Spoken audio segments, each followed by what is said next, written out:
রতনে রতন চিনে। তো বুঝলাম তো রতন রতন চিনে, তুমি কি চিনো সেটাও একটু শুনি আমরা। বান্ধবী চিনে সোহেলকে, রাজু রেও, আবার কি ফয়সাল রেও, তাবিবও তো আছে।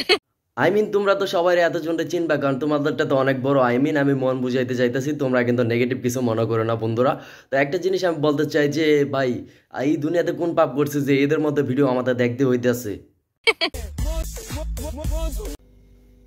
ছোটবেলায় একটি পলিটিকার আপুর আজকে এই অবস্থা, কুকুরের মতো অবস্থা হয়ে গেছে। আপুর দেখতে পাচ্ছেন যে কোনো স্থানে সে কামড়ে দিতেছে। যদি তার একটা টিকা দেওয়া হয় তো সে কিন্তু তাহলে কিন্তু যে কোনো স্থানে এই কামড়টা দিতে পারতো না।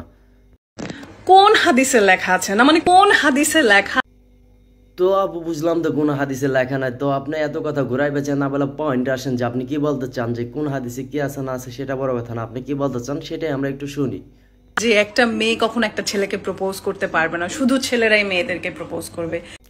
তো আপু কোনো হাদিসে লেখা নাই, তো আপনি চাইলে সরাসরি কোনো ছেলেকে প্রপোজ করতেন, এটা নিয়ে কোনো সমস্যা নাই। কিন্তু আপুর মনে হয় একটু চুলকানি বেশি, এই জন্য আর কি এইসব কথা বলতেছে যে কোনো হাদিসে লেখা নাই, কোথাও লেখা নাই। তো চুলকানিটা বেশি হওয়ার কারণে আপুর এই অবস্থা হয়ে গেছে। তো একটা কথা বলতে চাই, যদি কারো সহৃদয়বান কোনো ব্যক্তি থাকেন যে আমার ভিডিওটা দেখতেছেন, অবশ্যই কিন্তু আপুর সাথে প্রেম করতে পারেন। সে কিন্তু সিঙ্গেল আছে, কারণ কিন্তু সে যে প্যারাটা আছে সেটা কিন্তু আপনারা চিলভাবে মুটিয়ে পারবেন।